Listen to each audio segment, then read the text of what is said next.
Hello बच्चों, तो कैसे हो आप सभी। मुझे उम्मीद है आप सभी बहुत बढ़िया और बहुत अच्छे होंगे। आज आपके सामने मैं लेकर के आया हूँ एम्स पैरामेडिकल 2025 का रियल क्वेश्चन पेपर डिस्कशन।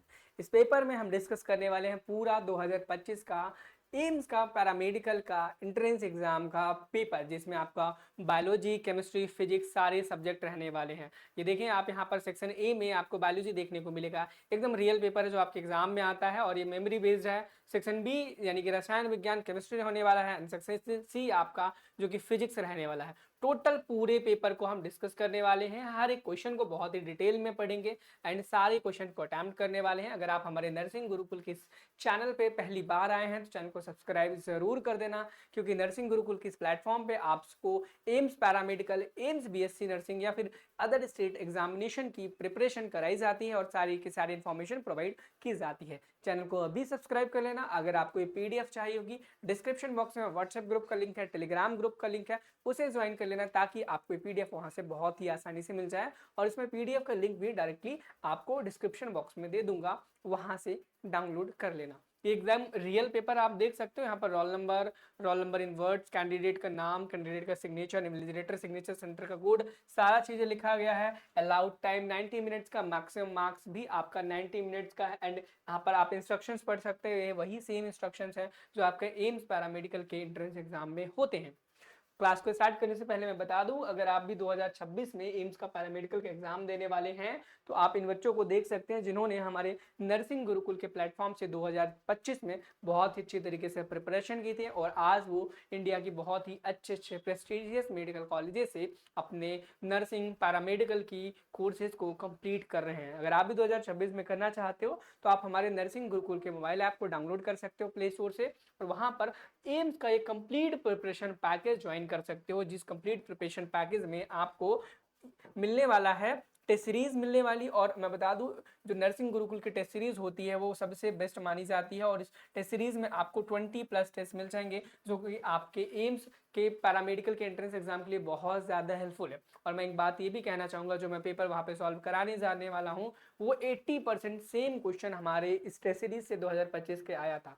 और 2026 में हम पूरी कोशिश करेंगे कि पूरा का पूरा पेपर आपका हमारी ही टेस्ट सीरीज से आए। और अगर आप चाहते हो सिलेक्शन हो तो इस टेस्ट सीरीज, इस कंप्लीट प्रिपरेशन पैकेज को जरूर ज्वाइन करना। इसमें आपको 20+ टेस्ट सीरीज मिल जाएंगे एंड यहाँ पर आपको 80+ आपको मॉडल पेपर मिल जाने वाले हैं, ताकि आप अपने एग्जाम की बहुत अच्छी तरीके से प्रिपरेशन कर पाओ। टेलीग्राम का पूरा सपोर्ट मिलने वाला है, प्रीवियस ईयर क्वेश्चन पेपर्स मिलने वाले हैं एंड आपको साथ में, अगर आज ही आप इस बैच को ज्वाइन करते हो तो आपको 2 चीजें फ्री ऑफ कॉस्ट मिलने वाली है इस बैच में।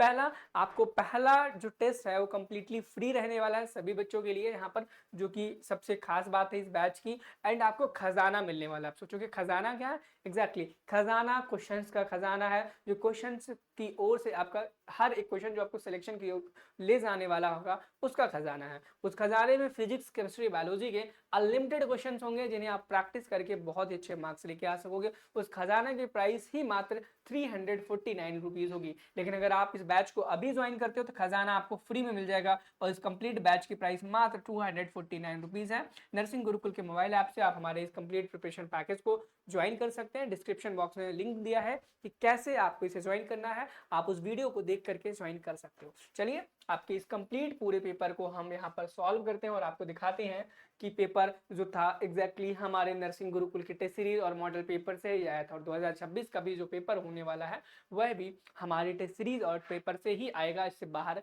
नहीं जाने वाला है। इसलिए मैं कहूंगा कि भाई 249 रुपीज बहुत ज्यादा नहीं होते एम्स में सिलेक्शन पाने के लिए, ठीक है। उससे ज्यादा तो उसके एंट्रेंस एग्जाम की फॉर्म की फीस आप फिल कर देते हो, जिससे कम में आपको बैच में आपको ये सारी चीजें मिल जाती हैं। यानी कि अगर आप पूरे बैच में जितने क्वेश्चन दिए गए हैं सबको अच्छे से कर लो, सबको रट लो, एक भी क्वेश्चन आपका बाहर नहीं जाएगा, ठीक है। चलो ज्यादा टाइम बर्बाद ना करते हुए सारे क्वेश्चन को स्टार्ट करेंगे। सबसे पहले सेक्शन ए करने वाले हैं। सेक्शन ए में यहाँ पर बायोलॉजी रहने वाली है। सेक्शन बी हो सकता है सेकंड पार्ट में आए, एक बार में पूरा वीडियो मैं ना बना पाऊं, 3 पार्ट में वीडियो आए तो एक बार डिस्क्रिप्शन बॉक्स जरूर चेक कर लेना। Section B chemistry, section C physics आपका रहने वाला है। सेक्शन बी में केमिस्ट्री जो होगा पार्ट 2 में आएगा, पार्ट 3 केमिस्ट्री में आएगा। एंड आज का जो पहला क्वेश्चन देखते हैं, पहला क्वेश्चन कहता है कि which cell organelle is known as the power house of the cell, यानी कि किस कोशिकांग को कोशिका का पावर हाउस कहा जाता है, यानी कि सेल की किस सेल ऑर्गेनेल को power house of the cell कहा जाता है। और ये बहुत बेसिक क्वेश्चन है और ये हर बार एग्जाम्स में पूछा जाता है, एग्जाम से बहुत बार पूछा गया और इस बार भी पूछा गया। तो आई थिंक इस क्वेश्चन का आंसर सभी को पता होगा कि माइटोकॉन्ड्रिया इस क्वेश्चन का सही उत्तर हो जाने वाला है। ठीक है, अगले क्वेश्चन की तरफ अगर हम बढ़ते हैं तो अगला क्वेश्चन कहता है the basic structural and functional unit of the human kidney is, यानी कि मानव वक्र की मूल संरचनात्मक और कार्यात्मक इकाई इनमें से क्या है। क्या वो न्यूरॉन है, एल्वियोलस है, नेफ्रॉन है, विली है। तो आप जब देखेंगे जो किडनी की स्ट्रक्चरल एंड फंक्शनल यूनिट होती है उसे हम नेफ्रॉन नाम से जानते हैं। क्या जानते हैं? नेफ्रॉन नाम से जानते हैं। न्यूरॉन नर्वस सिस्टम की होती है। किसकी होती है? नर्वस सिस्टम की यूनिट न्यूरॉन होती है, लेकिन नेफ्रॉन किडनी की होती है, इस बात को याद रखना। और हमारे कंप्लीट प्रिपरेशन पैकेज में जो भी कंटेंट आपको मिलेगा सारा का सारा सेम इसी प्रकार से बाइलिंगुअल होगा, हिंदी और इंग्लिश मीडियम दोनों में होगा। अगर आप हिंदी मीडियम से हो तो भी आपके लिए अच्छा है, अगर आप इंग्लिश मीडियम से तो भी वो बैच आपके लिए कंप्लीट प्रिपरेशन पैकेज, इसीलिए उसका नाम ही रखा गया है। चलो आगे हम देख लेते हैं क्वेश्चन नंबर 3। और क्वेश्चन नंबर 3 कहता है individuals with which blood group are known as universal donors, यानी कि किस रक्त समूह वाले व्यक्तियों को सार्वभौमिक दाता यानी कि यूनिवर्सल डोनर कहा जाता है। आपसे इस क्वेश्चन में कहा गया कि वो कौन सा ब्लड ग्रुप है जिसे हम यूनिवर्सल डोनर कहते हैं, क्योंकि वह किसी को भी अपना ब्लड डोनेट कर सकता है। क्या वो ब्लड ग्रुप ए होता है, बी होता है, ओ होता है या ए बी होता है? जब इन सभी क्वेश्चंस को ऑप्शंस को आप पढ़ोगे इस क्वेश्चन के तो आपको मिलेगा option number C is the correct option, यानी कि question number C O blood group जो होता है यूनिवर्सल डोनर होता है। हो सकता है 2026 में आपसे पूछ लिया जाए कि यूनिवर्सल रेसिपिएंट कौन होता है, और अगर हम यूनिवर्सल रेसिपिएंट की बात करें तो blood group A B universal recipient होता है। इस बात को याद रखना, आपके एग्जाम में आपसे डायरेक्टली पूछा जा सकता है। ठीक है, चलो क्वेश्चन नंबर 4 की तरफ मूव करेंगे। अगला क्वेश्चन बहुत ज्यादा इंपॉर्टेंट था हर बार, और ये क्वेश्चन डायरेक्टली एग्जाम में पूछ लिया गया, बहुत ही बेसिक बहुत इंपॉर्टेंट क्वेश्चन है। ये क्वेश्चन कहता है कि the double helix structure of the DNA was proposed by, यानी कि डीएनए की डबल हेलिक्स संरचना किसके द्वारा प्रस्तावित की गई थी? क्या चार्ल्स डार्विन द्वारा की गई थी, वाटसन एंड क्रिक द्वारा की गई थी, ग्रेगर मेंडल द्वारा की गई थी, लुईस पाश्चर द्वारा की गई थी? जब आप इन चारों ऑप्शन को बहुत ही ध्यानपूर्वक पढ़ोगे तो आपको पता चलेगा कि जो double helix structure of DNA था वो वाटसन एंड क्रिक द्वारा प्रपोज किया गया था। किसके द्वारा प्रपोज किया गया था? डीएनए का जो डबल हेलिक्स मॉडल है वो वाटसन एंड क्रिक ने प्रपोज किया था, डीएनए का स्ट्रक्चर। ठीक है, डबल हेलिक्स वाला। एंड आगे हम नेक्स्ट क्वेश्चन पर चलेंगे। नेक्स्ट क्वेश्चन कहता है the total number of bone present in a normal adult human in, एक सामान्य वयस्क मानव शरीर में हड्डियों की कुल कितनी संख्या होती है? आपसे एक एडल्ट ह्यूमन में पूछा गया है टोटल कितनी हड्डियां होती है। जब आप यहाँ पे देखोगे, और आपको ये क्वेश्चन जीके में ऑलरेडी आपने कई बार पढ़ा होगा कि एक एडल्ट ह्यूमन के अंदर टोटल 206 हड्डियां होती हैं। अगर आपसे पेपर हार्ड बनाया जाएगा तो आपसे डायरेक्ट पूछ सकता है कि एक्सियल, क्या एक्सियल और अपेंडिकुलर स्केलेटन सिस्टम में, किसमें? एक्सियल अपेंडिकुलर सिस्टम में कितनी हड्डियां होती हैं? इस प्रकार से आपसे क्वेश्चन पूछ सकता है, और यह आपको पता होना चाहिए। आपका जो चैप्टर है स्केलेटन सिस्टम वाला, उसमें बहुत ही क्लियरली बताया गया है कि एक्सियली कितनी हड्डियां होती हैं, अपेंडिकुलर कितनी होती हैं, और ये आपको पता भी होनी चाहिए, और पता नहीं है तो पता जरूर कर लेना। चलो नेक्स्ट क्वेश्चन पर मूव करते हैं। नेक्स्ट क्वेश्चन कहता है कि which disease is cause primarily due to the deficiency of the dietary iodine, यानी कि आहार में आयोडीन की कमी से मुख्य रूप से कौन सा रोग होता है? यानी कि अगर आपके भोजन में किसी किसी क्या डाइटरी यानी कि भोजन में आयोडीन की कमी रहेगी तो कौन सा आपको बीमारी होता है? और इस क्वेश्चन को भी आप जीके में बचपन से आप पढ़ते आ रहे हैं, घेंगा रोग जिसे हम बोलते हैं, ग्वाइटर अंग्रेजी में बोलते हैं। अगर आपके डाइट में आयोडीन की डेफिशिएंसी है, ठीक है, तो आपको ग्वाइटर नाम की डिसीज होने के चांसेस बहुत ज्यादा रहते हैं। ठीक है, चलो क्वेश्चन नंबर 7 पर चलते हैं। क्वेश्चन नंबर 7 देखते हैं क्या कहता है। क्वेश्चन नंबर 7 कहता है कि the process by which genetic information is transferred from mRNA to a polypeptide chain is called, यानी कि वह प्रक्रिया जिसके द्वारा आनुवांशिक जानकारी mRNA से पॉलीपेप्टाइड श्रृंखलाओं में स्थानांतरित होती है उसे हम क्या कहते हैं? आपने एक टर्म सुना होगा सेंट्रल डोग्मा। जिसे क्रिक द्वारा डेवलप किया गया था। वॉटसन एंड क्रिक द्वारा नहीं, इसे सिर्फ और सिर्फ क्रिक द्वारा डेवलप किया गया था। ध्यान से सुन लेना, अगर यहाँ पर आपसे यह क्वेश्चन पूछा गया है तो इससे रिलेटेड क्वेश्चन भी आपसे एग्जाम में पूछा जा सकता है। चलो मैं एक बार बहुत ही क्लियर तरीके से बता देता हूँ, जिन बच्चों को नहीं आता होगा तो वो समझ जाएंगे, ठीक है। अगर आपको या किसी भी साइंटिस्ट को डीएनए है, आपके पास क्या है, डीएनए है, और डीएनए से और आपको डीएनए ही बनाना है, तो इस प्रोसेस को हम क्या बोलते हैं, डीएनए रेप्लिकेशन बोलते हैं। डीएनए रेप्लिकेशन बोलते हैं, याद रखना। डीएनए से डीएनए बनने की जो प्रोसेस होती है उसको हम डीएनए रेप्लिकेशन बोलते हैं।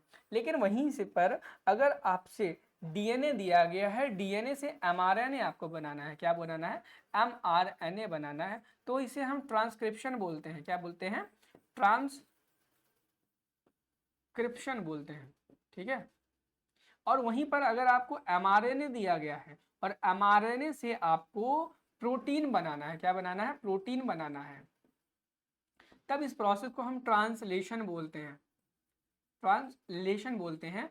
और ये जो पूरी प्रोसेस है, इस प्रोसेस की टर्मिनोलॉजी को सेंट्रल डोग्मा कहा जाता है, सेंट्रल डोग्मा कहा जाता है। और इसको दिया था क्रिक सर ने, किसने, क्रिक जो साइंटिस्ट है, वॉटसन एंड क्रिक। तो वॉटसन अलग साइंटिस्ट है, क्रिक अलग साइंटिस्ट है। क्रिक ने ये चीज प्रपोज किया था, ठीक है। सेंट्रल डोग्मा को किसने प्रपोज किया था, क्रिक ने किया था। आई थिंक आपको क्लियर हो गया होगा। चलिए अगले क्वेश्चन पर चलते हैं। अगला क्वेश्चन कहता है the largest gland in a human body is the, यानी कि मानव शरीर की सबसे बड़ी ग्रंथि कौन सी होती है, क्या वो पैनक्रियाज होती है, थायराइड होती है, लिवर होती है, एड्रिनल ग्लैंड होती है। अगर सबसे लार्जेस्ट ग्लैंड की बात करें ह्यूमन बॉडी की, तो भाई वो लिवर होती है। एड्रिनल ग्लैंड, थायराइड, पैनक्रियाज नहीं होती है। आपकी जो लिवर है वो ह्यूमन बॉडी की सबसे बड़ी ग्लैंड मानी जाती है। चलिए अगले क्वेश्चन पर मूव करते हैं। अगला क्वेश्चन कहता है the primary pigment required for the photosynthesis in higher plant is, यानी कि उच्च पौधों में प्रकाश संश्लेषण के लिए आवश्यक प्राथमिक वर्णक क्या है। आपसे पूछा गया है कि प्राइमरी पिगमेंट क्या है फोटोसिंथेसिस के लिए एक हायर प्लांट्स में। तो भाई क्या होता है, सबको पता है, क्लोरोफिल ए बहुत ही ज्यादा इंपॉर्टेंट और रिक्वायर्ड पिगमेंट है फोटोसिंथेसिस के लिए हायर प्लांट्स में, ठीक है। हायर प्लांट्स का मतलब बोले तो जिम्नो और एंजियोस्पर्म में, किसमें, जिम्नो एंड एंजियोस्पर्म में, ठीक। चलो अगले क्वेश्चन, क्वेश्चन नंबर 10 पे चले। तो क्वेश्चन नंबर 10 कहता है कि the number of chromosomes present in a normal human sperm cell is, यानी कि एक सामान्य मानव शुक्राणु कोशिकाओं में गुणसूत्रों की संख्या कितनी होती है। बहुत ही अच्छा क्वेश्चन है। आपसे पूछा गया है कि स्पर्म सेल में, किसमें, स्पर्म सेल में कितने नंबर ऑफ क्रोमोसोम्स प्रेजेंट होता है।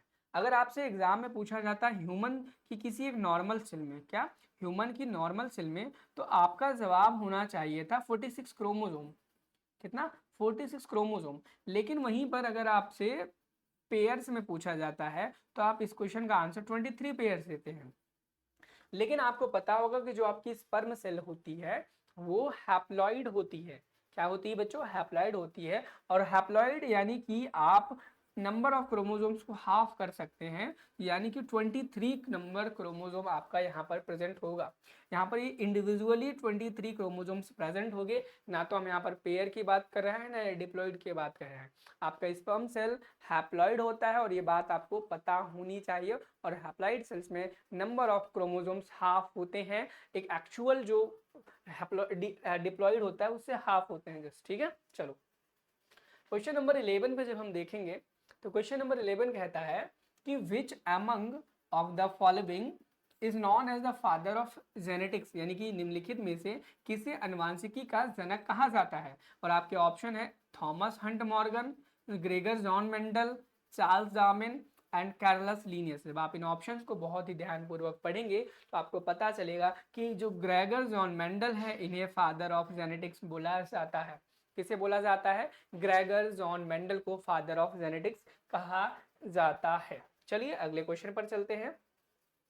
अगला बहुत ही अच्छा क्वेश्चन है। ये क्वेश्चन कहता है the net and product of glycolysis is under aerobic condition is, यानी कि ग्लाइकोलिसिस एरोबिक कंडीशन में उसका जो एंड प्रोडक्ट है वो क्या होता है।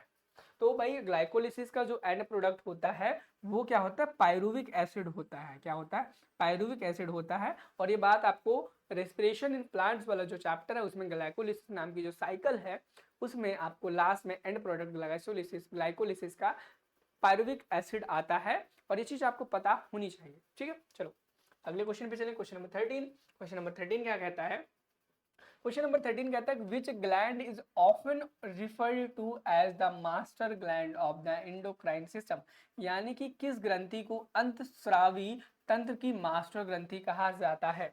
इस क्वेश्चन में पूछा गया है कि हमारा जो एंडोक्राइन सिस्टम होता है उसकी मास्टर ग्लैंड किसे कहा जाता है। और ये चीज आपको पता होगा कि भाई पिट्यूटरी ग्लैंड को हम मास्टर ग्लैंड बोलते हैं। क्या बोलते हैं, मास्टर ग्लैंड बोलते हैं। लेकिन वहीं पर अगर आपसे एग्जाम में पूछ लिया जाए मास्टर ऑफ मास्टर ग्लैंड किसे बोलते हैं, यानी कि पिट्यूटरी ग्लैंड की मास्टर ग्लैंड किसे बोलते हैं, तब हाइपोथैलेमस आ जाएगा। मास्टर ऑफ मास्टर ग्लैंड की जब बात करेंगे तब हम हाइपोथैलेमस की बात करेंगे। लेकिन अगर सिर्फ हम मास्टर ग्लैंड की बात करेंगे तो वहां पर पिट्यूटरी ग्लैंड इस क्वेश्चन का राइट आंसर माना जाने वाला है। आपने देखे कितनी बहुत ही आसान क्वेश्चंस हैं, बहुत हार्ड क्वेश्चन नहीं है। सेम इसी प्रकार के क्वेश्चंस आप हमारे एम्स पैरामेडिकल के कंप्लीट प्रिपरेशन पैकेज में भी कर सकते हो क्वेश्चन प्रैक्टिस, ताकि एग्जाम में आपके बहुत ही अच्छे मार्क्स आ सके। नर्सिंग गुरुकुल के ऐप को आप प्ले स्टोर से डाउनलोड जब चाहे तब कर सकते हैं एंड अपनी वहाँ पर test series, model paper, previous year question को सॉल्व कर सकते हैं बहुत ही आसान तरीके से, ताकि एम्स पैरामेडिकल में कोई ना कोई कोर्स में आपको एडमिशन मिल जाए। चलिए नेक्स्ट क्वेश्चन की तरफ मूव करते हैं। तो जो नेक्स्ट क्वेश्चन है ये कहता है कि which nitrogenous base is present in RNA but absent in DNA, यानी कि कौन सा नाइट्रोजनस क्षार आरएनए में मौजूद है लेकिन डीएनए में अनुपस्थित रहता है। तो कौन सा रहता है, यूरैसिल। यूरैसिल वो नाइट्रोजनस बेस है, यूरैसिल, जो सिर्फ आरएनए के अंदर प्रेजेंट होता है लेकिन आपके डीएनए में यूरैसिल प्रेजेंट नहीं होता है। ये चीज याद रखना। एडेनिन, थाइमिन, ग्वानिन और साइटोसिन ये आपके प्रेजेंट होते हैं डीएनए में, लेकिन वहीं पर आपके एडेनिन, ग्वानिन, थाइमिन, क्या, यूरैसिल, ये आपका प्रेजेंट होता है आरएनए में। ठीक है, किसमें प्रेजेंट होता है, आरएनए में। ठीक है, हाँ ठीक है। चलो आगे हम देखेंगे क्वेश्चन नंबर 15। और क्वेश्चन नंबर 15 कहता है the fluid proportion of blood devoid of blood corpuscle is termed as, यानी कि रक्त कणिकाओं से रहित रक्त के द्रव भाग को क्या कहा जाता है। वह पार्ट ब्लड का जिसमें ब्लड के कॉर्पसल मौजूद होते हैं उसे हम क्या बोलते हैं। यानी कि देखो ब्लड का वो पोर्शन जहां पर ब्लड कॉर्पसल्स नहीं होती हैं, यही तो बोला गया ना। तो कहां पर, प्लाज्मा जो होता है, प्लाज्मा के अंदर ही वो सारी की सारी चीजें पाई जाती हैं, वही पूछा गया है। अगले क्वेश्चन पे चलें।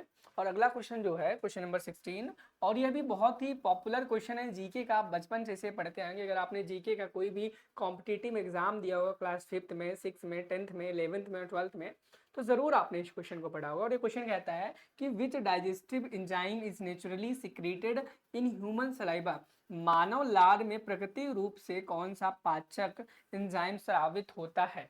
बहुत सिंपल सा क्वेश्चन है, बहुत आसान सा।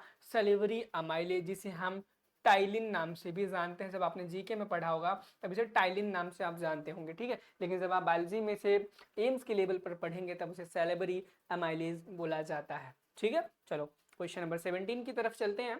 और क्वेश्चन नंबर 17 कहता है which gas are exchanged between the blood and alveoli in the human lungs, यानी कि ह्यूमन लंग्स में ब्लड और क्या बोला गया, blood and the alveoli, human lungs में ब्लड और एल्वियोलाई के बीच में कौन सी गैसेस का एक्सचेंज होता है। जब भी हम सांस लेते हैं तो हमारे लंग्स में जो एल्वियोलाई है उसके और ब्लड के बीच में कौन से गैसेस का एक्सचेंज होता है आपस में।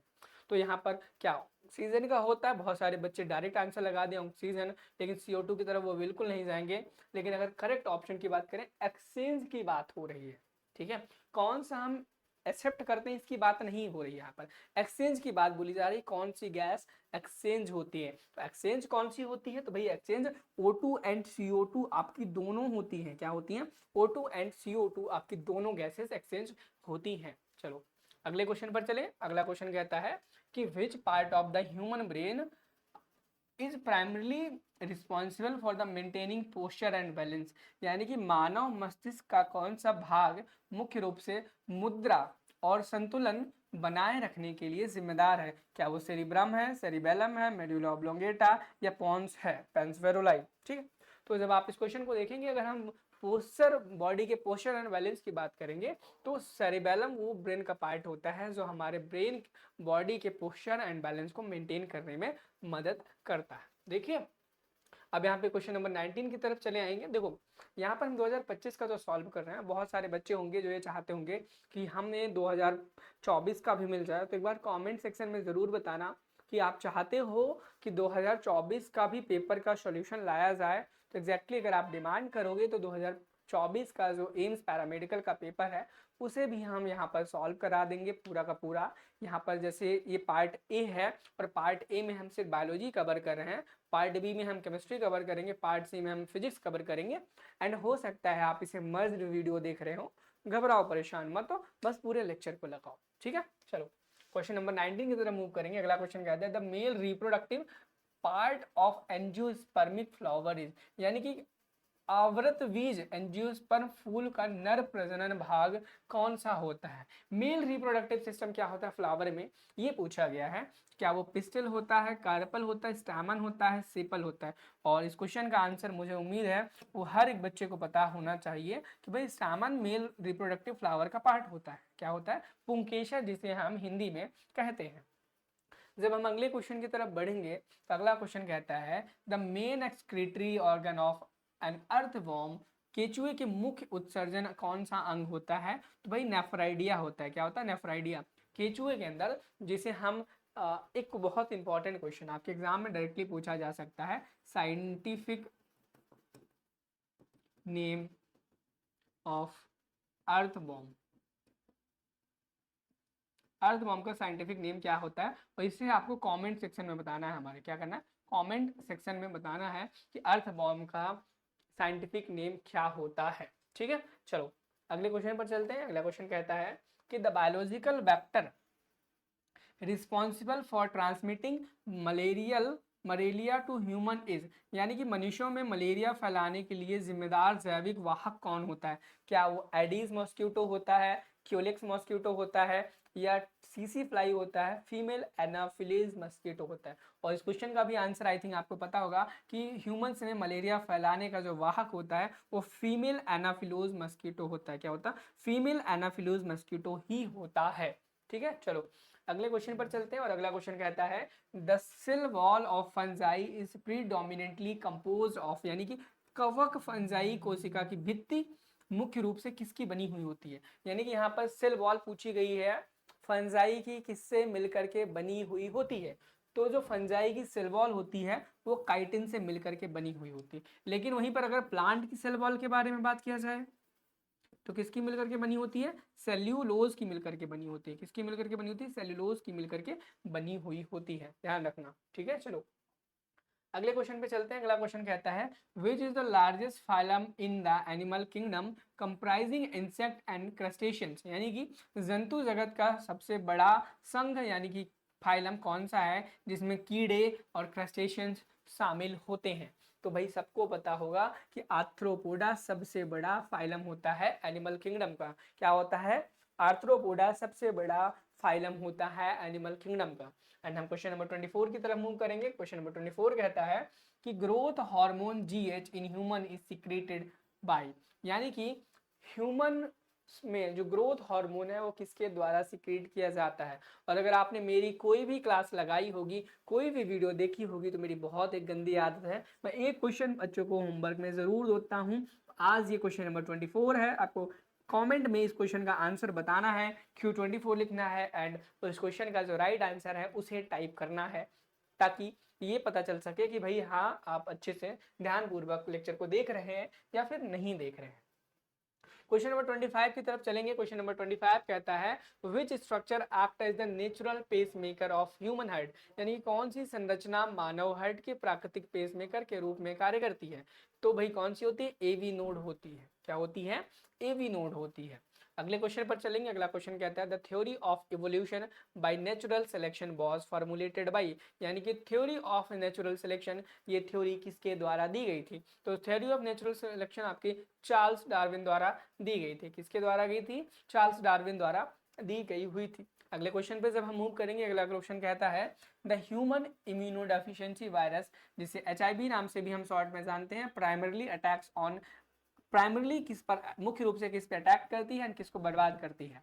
यानी कि मानव ह्यूमन इम्यूनोडेफिशिएंसी वायरस मुख्य रूप से हमला किस पर करता है और नष्ट करता है? तो किसे करता है? टी हेल्पर सेल को नष्ट करता है और टी हेल्पर सेल पर ही वो हमला करता है। अगले क्वेश्चन पर मूव करेंगे। Question number 28, which of the following is a structurally the simplest amino acid, यानी कि सबसे सिंपलेस्ट अमीनो एसिड कौन सा होता है? ग्लाइसिन होता है। कौन सा होता है बच्चों? ग्लाइसिन होता है। क्वेश्चन नंबर 21 की बात करें तो क्वेश्चन नंबर 21 कहता है कि इन meiosis the phenomena of crossing over occurs during which सब स्टेज ऑफ द प्रोफेज 1, यानी कि मियोसिस में क्रॉसिंग ओवर का जो फिनोमिना होता है प्रोफेज 1 के कौन से फेज में होता है? तो किस में होता है? पैकेटिन में होता है। किस में होता है? पैकाइटिन में होता है। चलो अगले क्वेश्चन एंड लास्ट क्वेश्चन पर चलते हैं कि which plant hormone is highly effective in promoting the ripening of fruits, यानी कि कौन सा पादप हार्मोन फलों को पकाने को बढ़ावा देने में अत्यधिक प्रभावी होता है? तो कौन सा होता है? इथाइलिन होता है। और इथाइलिन एक गैसियस हार्मोन है। क्या है? गैसियस हार्मोन है बच्चों। क्या है? गैसियस हार्मोन है। तो हमने कंप्लीटली आपके जो बायोलॉजी का पोर्शन होता है जिसमें 30 क्वेश्चंस होते हैं वो सारे के सारे कर लिए हैं।